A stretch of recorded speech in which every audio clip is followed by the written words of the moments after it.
Hello बच्चों, कैसे हैं आप सब। हेलो बच्चों, कैसे हैं आप सभी। उम्मीद है आप सभी ठीक होंगे।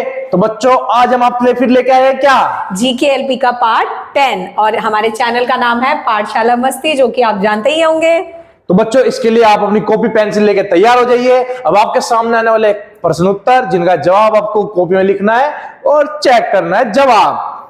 ठीक है, तो चलिए शुरू करते हैं। यस। पहला क्वेश्चन है, match the following, how can water be reused. यानी कि तीन चीजें यहां दी गई हैं और तीन चीजें इस तरफ दी गई हैं। आपको उन्हें मिलान करना है कि कौन से पानी को हम किस तरीके से रीयूज कर सकते हैं। तो आपका समय शुरू होता है अब।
हाँ तो बच्चों, उम्मीद है आपने कर लिया होगा। देखो, पानी बचाना चाहिए, सेव वाटर हम कहते हैं, लेकिन करता कोई नहीं है।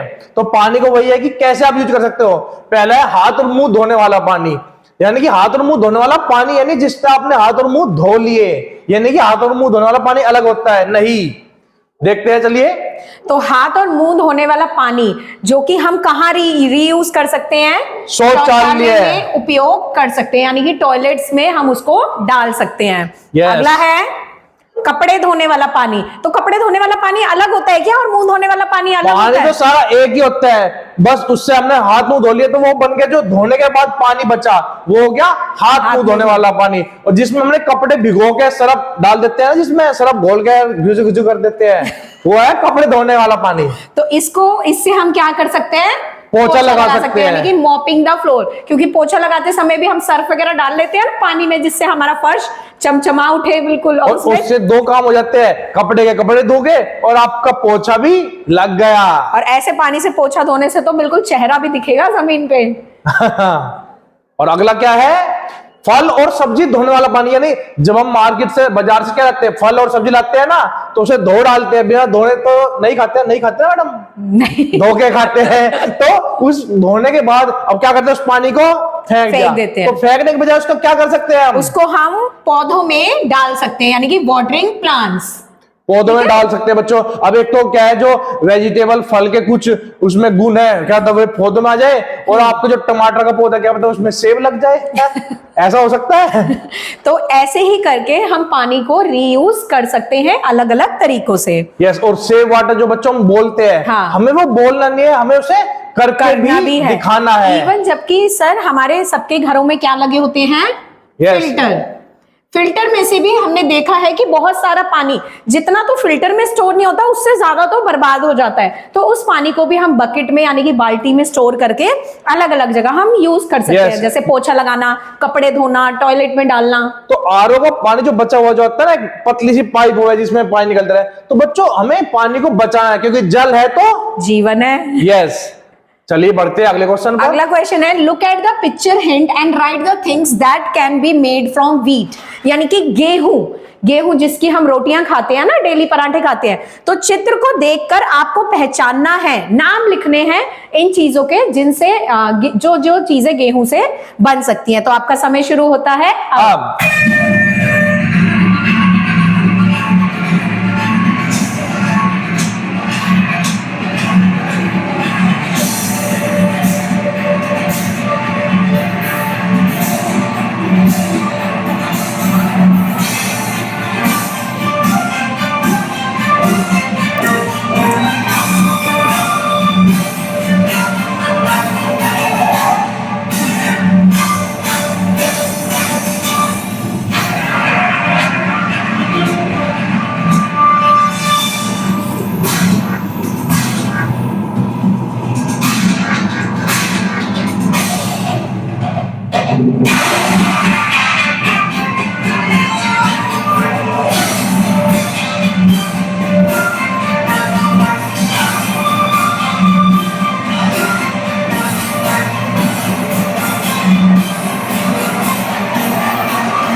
यस बच्चों, समय समाप्त। अच्छा, लेकिन ये मैं देख रहा था कि गेहूं से केक भी बनता है क्या? गेहूं में डलता है क्या केक में? और ये मैक्रोनी हलवा सा भी बन रहा है गेहूं हाँ से? बिल्कुल, ये जो चीजें हमें खानी पसंद है ये गेहूं के ही भाग होते हैं, यानी कि मैदा हो गया, सूजी हो गया, ये उन्हीं चीजों से बनता है। तो जैसे पहला है चपाती, यानी रोटी, गोल गोल खाते हैं गोल ना। गोल रोटी, जो हम डेली बेसिस पे हम इसे खाते हैं। ये सारी ही चीजें असल में गेहूं के ही कुछ प्रोडक्ट्स होते हैं, उनसे ही बनती है। जरूरी नहीं है गेहूं के आटे से ही बने डायरेक्ट, Yes. ठीक है। ये किस किस से बन सकती है?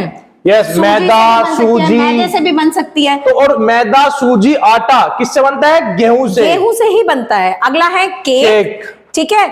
इधर देखिए, फिर पराठा है, पूड़ी हो गई, ब्रेड जो कि ब्रेड जैम, ब्रेड बटर खाया जाता है सैंडविच बना के। उस पर लिखा भी आता है गेहूं से बनी हुई ब्रेड, लेकिन बच्चों बनती वो मैदे से ही है। हाँ, मैदा भी गेहूं का पार्ट होता है, लेकिन वो खाने के लिए हानिकारक ही होता है। हमारी बॉडी मतलब ज्यादा उसको पचा नहीं सकती। यस। और ये इधर देखिए, कुकीज यानी कि बिस्किट भी जिन्हें हम बोलते हैं, पास्ता हो गया, और ये है किस चीज का हलवा? सूजी का हलवा। सूजी का हलवा। यहाँ पे हलवे से ये मतलब है सूजी का। ऐसा ना हो कि गाजर के हलवे को भी आप ये लिख के आ रहे हो कि गेहूं से बनता है ना, वो नहीं बनता। यस बच्चों, हलवा, मूंग दाल का हलवा। मतलब हलवा तो बहुत सारे हैं कि आप हलवा देखा लगा दिया टिक, नहीं। पहले देखो कहीं का हलवा है, उसमें गेहूं का कुछ बना हुआ प्रोडक्ट डल भी रहा है, या फिर ऐसे ही गाजर के हलवे में जी गेहूं से मैडम ने कहा था, सर ने कहा था हलवा तो बनता है गेहूं से। नहीं बच्चों, यानी कि आपको पहले क्वेश्चन को पढ़ना है अच्छे से।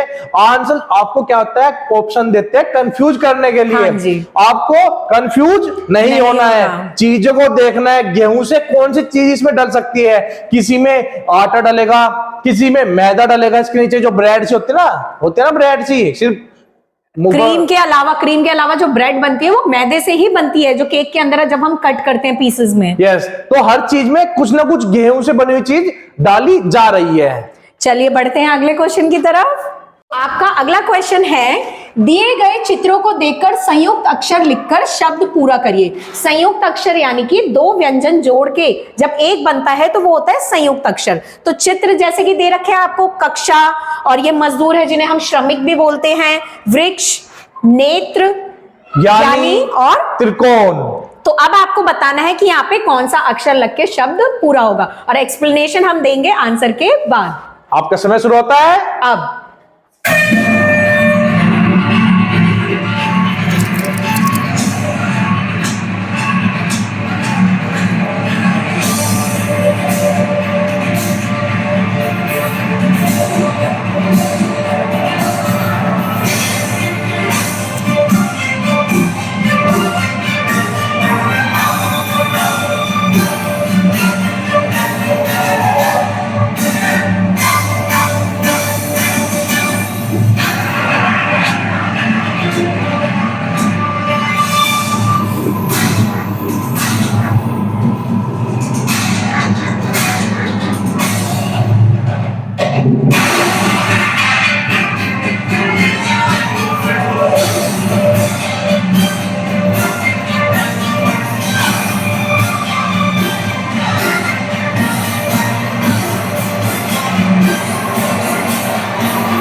यस बच्चों, समय समाप्त। उम्मीद है आपने कर लिया होगा। वैसे तो आंसर मैडम ने आपको बता ही दिए थे, आपको केवल लिखना था। देखते हैं। तो पहला है कक्षा यानी कि क्लासरूम, तो ये लगा श, और ये मिलके बनता है, ये जो श होता है ये वाला क आधा, और ये षटकोण वाला श पूरा, इससे मिलकर ये बनता है। यस, जो हलंत नीचे लगाता है यानी कि बच्चा वो होता है आधा व्यंजन, ठीक है ना। आधा। अगला है श्रमिक यानी मजदूर जो होते हैं ना। श्र, तो जैसे जैसे बोल रहे हैं वैसे ही लिखेंगे, श और र, श्र। यस, ठीक है, बन गया श्रमिक। अगला है वृक्ष। वृक्ष वही सेम कक्षा वाला है इसमें। यस, पौधा पेड़ होता है ना वृक्ष, बड़े बड़े पेड़। अगला है नेत्र यानी कि नयन, जिसे आंखें भी बोलते हैं, त्र, तो त्र मिलके बना होता है आधा ता और र से। पूरा र, त्र। यस, अगला है ज्ञानी। ज्ञानी, यानी कि जो ऋषि मुनि पहले होते थे ना, बहुत ज्ञान होता था जिनके पास, उन्हें बोला जाता है ज्ञानी। ये मिलके बनेगा आधा ज और या। यस, पूरा। और अगला त्रिकोण। त्रिकोण वही नेत्र वाला ही जिसमें आधा ता और पूरा र रहेगा, त्रिकोण। यस बच्चों, तो ये हो गए। अब आपको हमें क्या बताना है कमेंट में कि हमारी जो हिंदी की वर्णमाला में कितने संयुक्त व्यंजन होते हैं टोटल। वैसे हो सकता है आपको इस वीडियो के थ्रू आंसर मिल भी जाए। यस, बस जिसने ध्यान से देखा है उसे मिल भी गया होगा और आपको कमेंट करके बताना है। चलिए बढ़ते हैं अगले क्वेश्चन पर। तो अगला है, किसको क्या कहते हैं? चित्र देखकर पहचान कर लिखिए। यानी कि किस किस चीजों को, जैसे चित्र दिए गए हैं, जैसे ये शायद डॉक्टर का है, ये टीचर का है, तो ऐसे ही और चित्र हैं और उनके नाम लिखे हुए हैं जो मरीजों का इलाज करते हैं। तो इनको क्या बोलते हैं ये आपको करना है। और ये हम पहले भी करवा चुके हैं, तो इस बार सही जवाब उनसे पहले हिंदी और इंग्लिश दोनों में लिखना है। जवाब लिखना है आपको।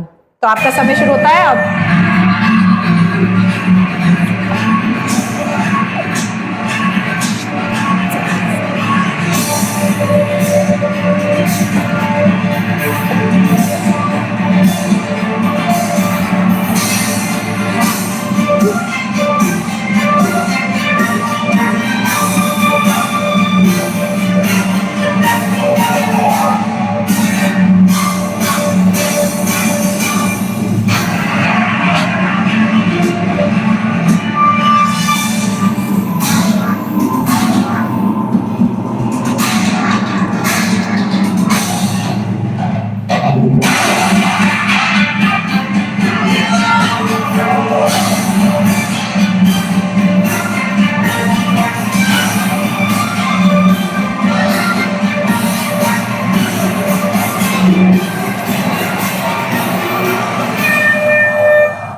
यस बच्चों, तो आपने पढ़ ही लिया होगा कि किसको क्या कहते हैं, पहले भी देखा होगा। चलिए देखते हैं। जो मरीजों का इलाज करते हैं उन्हें क्या बोलते हैं? उन्हें बोला जाता है डॉक्टर, यानी कि हिंदी में जिसे कहते हैं हम चिकित्सक। ठीक है, हिंदी में बोला जाता है चिकित्सक और इंग्लिश में बोला जाता है डॉक्टर। यस, डॉक्टरनी नहीं है, डॉक्टर ही बोलते हैं। ठीक है ना, चिकित्सक। जो बच्चों को पढ़ाते हैं, बच्चों को पढ़ाते हैं उन्हें बोला जाता है, इंग्लिश में तो दोनों के लिए वर्ड होता है टीचर, और हिंदी में होता है अध्यापक यानी कि सर के लिए, और अध्यापिका यानी कि मैडम के लिए। यस, लेकिन मैडम ने चित्र नहीं लगाया मेरा। चलो कोई नहीं, फिर अगला है जो जूते ठीक करते हैं। तो जूते ठीक करने वाले को बोला जाता है कॉबलर, और यानी कि हिंदी में मोची। मोची। अगला है जो खाना बनाते हैं, मम्मी बोलते हैं हम तो उसे, जो खाना बनाते हैं नहीं, जो खाना बनाते हैं उसे बोलते हैं हलवाई। हलवाई या कुक। जैसे जो दुकानों पे बनाते हैं ना, मिठाई की दुकान या वैसे होते हैं, उनको बोला जाता है कुक। अच्छा मैडम, इसमें शेफ भी तो हलवाई शेफ भी होते हैं। हाँ, वो बड़े रेस्टोरेंट्स वगैरह में जो होते हैं ना, उन्हें हम शेफ बोलते हैं। ये जो सजावट वजावट करके देते हैं, और जो है समोसा ले लो तो वो हलवाई है, ऐसा। कुछ ऐसा ही। यस, जो देश की रक्षा करते हैं, जो देश की रक्षा करते हैं उन्हें बोला जाता है सोल्जर, यानी कि सैनिक। ठीक है ना, जो देश के रखते हैं, भारत माँ का राई हूं। ठीक है ना, तो ये सब चीजें हैं और आपको हिंदी और इंग्लिश दोनों में पढ़ना है, समझना है, लिखना है। ठीक है ना। और कई बार इसके क्वेश्चन आपके लिए पता है क्या लिख के आएंगे? अनेक शब्दों के लिए एक शब्द या वाक्यांश के लिए एक शब्द। तो वो भी यही है, आपको बस हमने नए तरीके से इसे करा दिया है। यस बच्चों, चलिए बढ़ते हैं अगले क्वेश्चन पर। अगला क्वेश्चन है, match the following dress with their states. यानी कि कुछ राज्यों के आपको चित्र दे रखे हैं ड्रेस के, आपको पहचानना है कि कौन सी ड्रेस कहाँ की है। तो चलिए देखते हैं आपको कितना पता है। चलिए शुरू करते हैं।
यस बच्चों, जैसे हमारे देश में अलग अलग राज्य है, सबकी अलग अलग ड्रेस है, वेशभूषा, यानी कोई कैसे पहनता है, कोई धोती पहनता है, कोई साड़ी पहनता है, कोई सलवार पहनता है।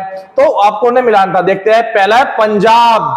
पंजाब, तो पंजाब में पहनी जाती है ऐसी ड्रेस, देखिए ये कैसे सलवार सूट और चुन्नी ले रखा है, और इधर कुर्ता टाइप का, नीचे धोती है, और ऊपर हाफ कोट है। तो ये पंजाब की ट्रेडिशनल ड्रेस है। हाँ, और लड़कियों में तो आती भी है ना पंजाब की ड्रेस, क्या नाम बोल के आती है? पटियाला सूट। पटियाला सूट है ना। तो इनकी उससे ही नाम बन जाता है। अगला है राजस्थान। राजस्थान, तो देखिए राजस्थान की नीचे जो मेल है उसने धोती पहन रखी है, ऊपर परना सा जो जिसको बोला जाता है, और इधर जो फीमेल है उन्होंने एक घाघरा सा पहन रखा है, और चुन्नी अलग से है ये इनकी, ये साड़ी ना होके ये चुन्नी अलग से है जो उन्होंने ले रखी है। और देखिए, हाँ जी, और देखिए इनके हाथों गले में आप देख पा रहे होंगे वो है लोहे का, है ना, पहन रखा, इन्होंने भी हाथों में पहन रखा है, गले में पहन रखा है।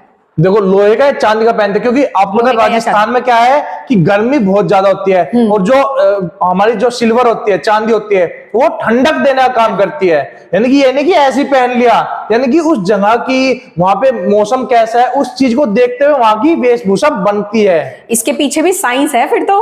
हाँ, और उस साइंस की वीडियो में आपको बता ही देंगे। अगला है महाराष्ट्र। महाराष्ट्र है ना। तो देखो सर, मेल में धोती तो सब में ही है, नीचे धोती स्टाइल, बस पहनने का तरीका अलग अलग है, इधर अलग है, इधर अलग, और इधर अलग। और इधर फीमेल ने कैसे पहन रखी है साड़ी, ठीक है, नौवारी साड़ी भी जिसे बोला जाता है, अलग तरीके से इसे पहना हुआ है धोती स्टाइल में। देखिए ऐसे ऐसे है ये धोती स्टाइल में, और ये नाक में क्या पहनी जाती है, नथ पहनी जाती है। और एक दिन हो सकता है मैडम अलग अलग पहन के भी आए, राज्यों की आपको दिखाए। अब मेल तो बेचारे धोती कुर्ता हर जगह, बस रंग थोड़े बदल जाते हैं। चलिए अगला देखते हैं। साउथ इंडिया में चलते हैं तमिलनाडु। तमिलनाडु की देखिए, अब यहाँ पे धोती है लेकिन इसे लपेटा नहीं, सीधा सीधा एक लुंगी के स्टाइल में इसे पहन लिया गया है। और देखिए ये कंधे पे क्या रखा गया है, गमछा। गमछा जिसे हम बोलते हैं, और शर्ट पहनी हुई है। और ये फीमेल है, फीमेल ने साड़ी को बहुत अलग तरीके से पहना है। ये जो फोटो है ये एक शादीशुदा, जो मतलब शादी करने जा रहे हैं उस कपल की है, ठीक है। इन्होंने सिर पे भी सोने का कुछ पहन रखा है, तो ये वैसे हैं। यस, मतलब कि यहाँ पे टाइम ज्यादा नहीं होता, तमिलनाडु होते हैं जल्दी अय्यम बय्यम अग्री, तो जल्दी जल्दी जल्दी पहन ली। बहुत अच्छा है। अगला है गुजरात। गुजरात में देखिए ये डांडिया खेल रहे हैं, है ना, ये घाघरा खूब घेरे वाला पहन रखा है ताकि वो जब खेलते हैं ना डांडिया तो वो घूमे तो बहुत अच्छा लगता है। और इन्होंने कुछ अलग स्टाइल का पहन रखा है। हाँ, लेकिन है वही कुर्ता और धोती, बेचारा पैजामा है। ठीक है, और आखिरी है हमारा उत्तराखंड। तो उत्तराखंड में देखिए यहाँ पे हाफ कोट स्टाइल पहन रखा है, और फीमेल ने बहुत बड़ी सी एक नथ पहन रखी है। ये नथ और इस नथ में फर्क है, जो महाराष्ट्र वाली नथ है वो छोटी होती है, और जो उत्तराखंड वाली नथ है वो गोल राउंड शेप बड़ी होती है चेहरे पे। तो देखिए ये इन्होंने पहन रखा, और सिर पे, इनके सिर पे टोपी है, ठीक है, इनके सिर पे गोल टोपी है ना बच्चों, देखो। और इनके सिर पे भी टोपी के साथ पीछे ही चुन्नी लटक रही है, यानी कि टोपी इन्होंने पहन रखी है। और किसी बच्चे को लगता हो, पता होगी ये टोपी क्यों पहनी जाती है, नथ क्या पहनी जाती है, वो हमें कमेंट में बताइएगा, वरना हम इसके एक अलग से जो आप स्टेट के लिए वीडियो लाएंगे ना, उसमें हम सब चीज आपको पूरी डिटेल के साथ समझाएंगे। तो चलिए बढ़ते हैं अगले क्वेश्चन की तरफ। यस, और एक चीज आई, जैसे दिल्ली है, दिल्ली में तो कोई ड्रेस है नहीं, मन करे जीन्स पहन लेता है, यानी कि क्योंकि दिल्ली में क्या है, हर जगह से लोग आके हर जगह बसे हुए हैं, तो इसलिए अलग अलग लोगों की अलग अलग ड्रेस देखने को मिल जाती है। कोई साड़ी पहनता है, कोई सूट पहनता है, कोई लुंगी पहनता है, कोई धोती पहनता है। यस, तो यानी कि हर ड्रेस है। चलिए, right place value of the underline digits of the following numbers. रेखांकित संख्याओं के स्थानीय मान लिखिए, यानी कि स्थानीय मान, प्लेस वैल्यू क्या है। तो पहला है 38, 40, तो इसमें अंडरलाइन है सब में। अब आपको बताना है इसकी प्लेस वैल्यू क्या है। आपका समय शुरू होता है अब।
यस बच्चों, प्लेस वैल्यू आपको बतानी थी, स्थानीय मान। तो देखते हैं, चलिए।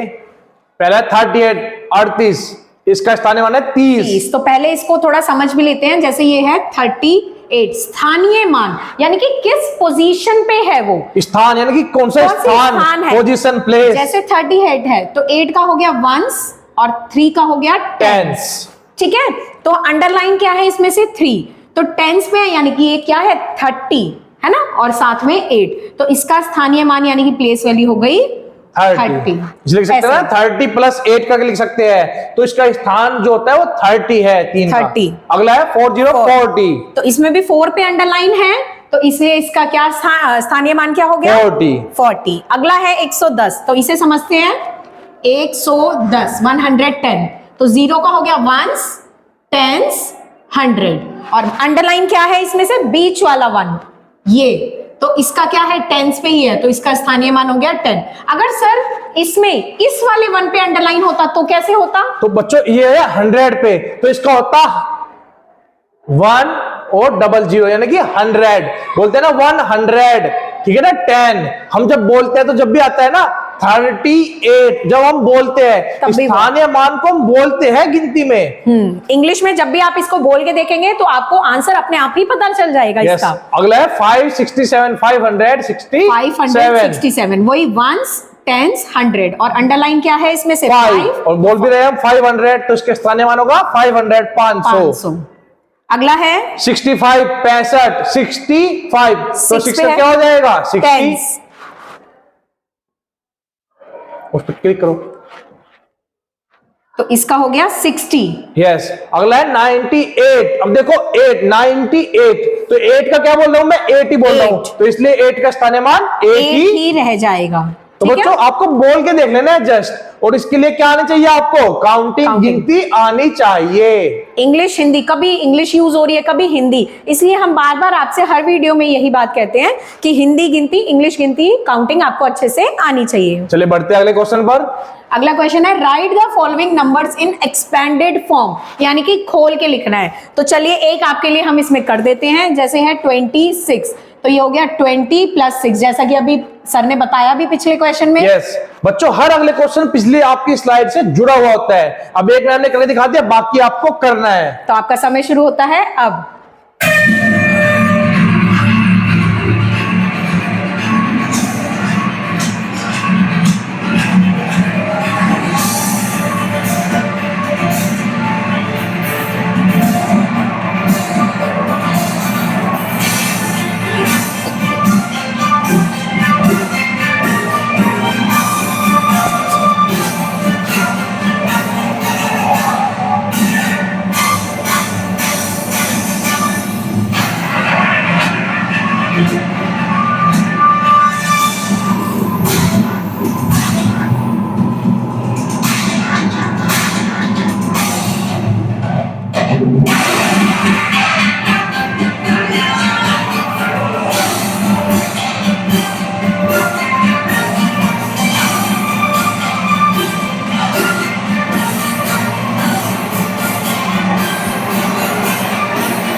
यस बच्चों, आपने इन्हें खोल दिया होगा, मतलब एक्सपेंडेड फॉर्म में लिख दिया होगा।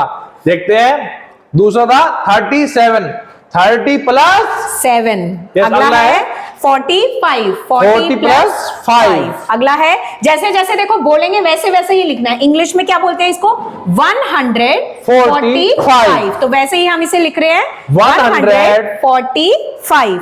अगला है 236, तो 236, और लास्ट है 780, तो 700 + 80, और यहाँ पे वंस की जगह पे कुछ भी नहीं है, 0 है, तो इसलिए हमने उसको खाली छोड़ दिया। यस बच्चों, तो अगर आपसे कोई पूछे एक्सपेंडेड यानी खोल के लिखो, तो आप इन्हें खोल दोगे, ठीक है ना।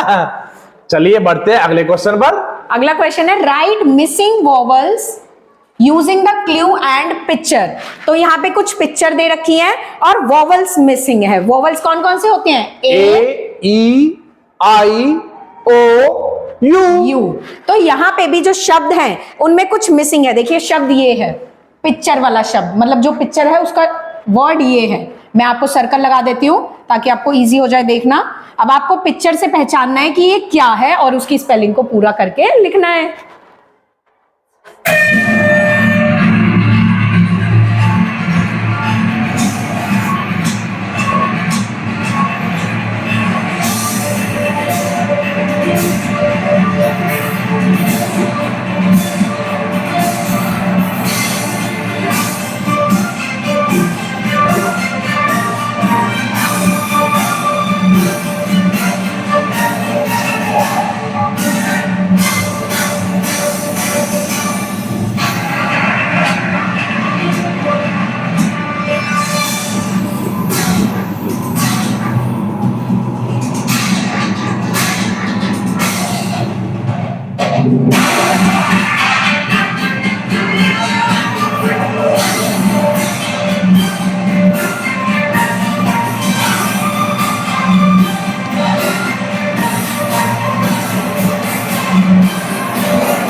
यस बच्चों, वह तो बहुत ही आसान हो जाता है पिक्चर की सहायता से। तो पहले a place of worship, worship क्या होता है? पूजा पाठ करने की जगह। यस, क्या उसे होती क्या है? बोलते हैं? टेम्पल, यानी यहाँ कि मंदिर जिसे हिंदी में बोला जाता है। तो यहाँ पे आएगा ई और यहाँ पे भी आएगा ई। तो देखिए वहां पे पूरी स्पेलिंग भी लिखी हुई है आपके सामने। टेम्पल यानी कि मंदिर, जहां पे क्या करते हैं? पूजा। दूसरा है अ टाइप ऑफ फ्लावर, यानी कि एक तरीके का फूल। तो ये कौन सा फूल है? लोटस। तो यहाँ पे आएगा ओ और यहाँ पे आएगा यू। यहाँ पे सिर्फ वॉवल्स भरने थे, अदर कोई भी वर्ड आपके लिए नहीं थे। कमल का फूल। और लोटस क्या है हमारा? राष्ट्रीय फूल भी है हमारा। यस, नेशनल फ्लावर जो होता है लोटस, कमल। अगला है आ लैंग्वेज, एक तरीके की भाषा। लैंग्वेज ये कौन सी दिखाई दे रही है? हिंदी। यस, यहाँ पे भी आई और यहाँ पे भी आई। आई। अ मंथ ऑफ, मंथ कौन सा है ये? जून, ठीक है ना, यानी कैलेंडर जून। दिखाई दे रखा है तो जून, जिसमें तो क्या होती है? हमारी छुट्टियां। जे से 3 महीने होते हैं, जनवरी, जून और जुलाई।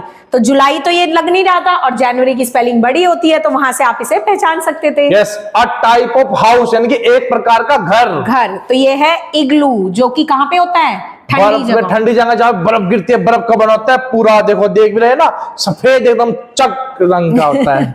तो ये इनकी पूरी स्पेलिंग्स थी और यहाँ पे वॉवल्स को कंप्लीट करके लिखा गया है। यस बच्चों, और मैं आपसे क्या कहता हूँ कि आप जो ये वर्ड आए ना, इन्हें भी आप पढ़ा करें। अ प्लेस ऑफ वर्शिप यानी कि पूजा, टेम्पल की आप स्पेलिंग पढ़ लेंगे, लेकिन बच्चे ने छोड़ देते हैं। अब पेपर में आएगा तो आप पहचान कैसे पाओगे? वहां पे अगर मान लो आपके पिक्चर नहीं हुई तो आपको ये जो वर्ड है ना, ये भी याद होने चाहिए। तो चलिए बढ़ते हैं अगले क्वेश्चन की तरफ। Right common nouns for the given set of proper nouns. यहाँ पे कुछ प्रॉपर नाउन दे रखे हैं आपको बताना है ये सब हैं क्या। जैसे सोनू, टीना, सीमा, ये सब किस चीजों के नाम है। ऐसे ही दिवाली, ईद, क्रिसमस, किन चीजों के नाम है। तो आपका समय शुरू होता है अब।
यस बच्चों, तो कॉमन नाउन अब जो है पहला है सोनू, टीना, सीमा। ये क्या है? नाम है। नाम तो है।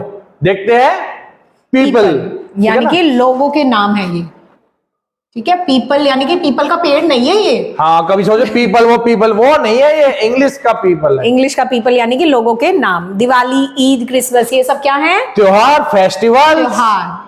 ठीक है, यानी कि फेस्टिवल, जो कि वहां पे लिखा हुआ है फेस्टिवल्स। यस, दिल्ली, मुंबई, कोलकाता। ये क्या है? सिटीज के नेम, यानी कि शहरों के नाम। Monday, Wednesday, Sunday. ये हैं दिनों के नाम यानी कि डेज नेम। वैसे तो बेटा ये इंग्लिश का क्वेश्चन है, लेकिन मैं इसलिए भी आपको हिंदी में दे रही हूं ताकि आपको हिंदी में भी पता लगे कि क्या कहा जाता है। अगला एप्पल, बनाना, मैंगो। ये हैं फलों के नाम, यस बच्चों, फ्रूट्स के नेम। तो ये है प्रॉपर नाउन, यानी कि प्रॉपर दे रखा है कि किस चीज के नाम है। जैसे एप्पल, बनाना, मैंगो, ये सब मिला के तो फ्रूट्स हैं, लेकिन अलग अलग दे दिया, एप्पल, मैंगो, बनाना, चीकू, पाइनएप्पल, तो वो प्रॉपर नाउन हो गए। अगर यहाँ पे लिखा होता सिर्फ फ्रूट्स तो वो होता कॉमन, सारे फलों के लिए एक नाम कॉमन, जिसे बोला जाता है फ्रूट। ऐसे ही बाकियों के लिए भी है। तो उम्मीद बच्चों आपको समझ आ गई होगी और इंग्लिश भी इस प्रकार आप सीख सकते हैं धीरे धीरे करके। लास्ट क्वेश्चन है आज का, filling the blanks with suitable pronoun. Pronoun यानी कि जो कि किसकी जगह पे यूज होता है? नाउन की जगह पे यूज होता है। नाउन की जगह पे यूज होते हैं। और आपको ऑप्शन भी दे रखे हैं। ऑप्शन दे रखे हैं और आपके पास 4 क्वेश्चन है। Can dash share your colours with me. तो इन तीनों ऑप्शन इस क्वेश्चन के लिए, ऐसे ही अगले क्वेश्चन में आपको करना है। तो आपका समय शुरू होता है अब।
तो बच्चों प्रोनाउन आपने लिख लिया होगा। चलिए देखते हैं इनका आंसर। पहला है can you share your colours with me. क्या तुम अपने रंग मेरे साथ बांट सकते हो? तो देखो, इसको करने से पहले एक आपको मैं समझा भी दूं। जैसे आई के साथ लगता है हमेशा एम। अगर ही, शी या इट होगा तो उसके साथ क्या लगेगा? इज। अगर यू, वी या दे होगा प्रोनाउन तो उसके साथ क्या लगेगा? आर। ठीक है। अगला है डैश इज कमिंग। तो वी के साथ तो देखो आर लगना है, तो इसमें 2 ऑप्शन आपके लिए हो सकते हैं, शी और इट। दोनों ऑप्शन है, वहां पे सिर्फ शी लिखा है, लेकिन इसके साथ ई भी, इट भी आ सकता है। शी और इट दोनों आ सकते हैं। यस, तो शी इज कमिंग, वह आ रही है। Dash am cooking food. Am तो सिर्फ एक के साथ लगता है, किसके साथ?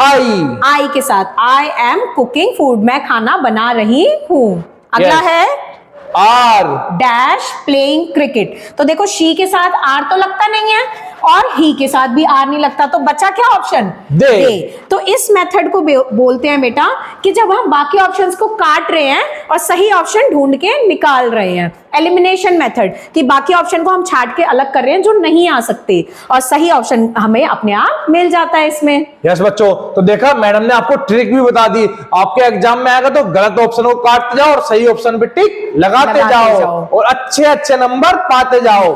और अब आपके 2 महीने बाद पेपर भी आने वाले हैं, तो ये ट्रिक आपके बहुत ही काम आने वाली है बच्चों।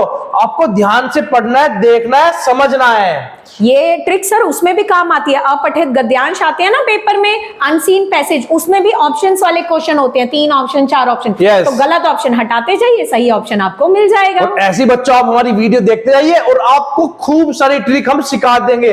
आपके एग्जाम में इस बार बहुत ही अच्छे नंबर आएंगे। तो अगर हमारी वीडियो अच्छी लगी तो वीडियो को लाइक करना है, शेयर करना और हमारे चैनल को सब्सक्राइब जरूर करना है, ताकि ऐसी ही और अच्छी अच्छी वीडियोस आपको मिलती रहें। Thank you.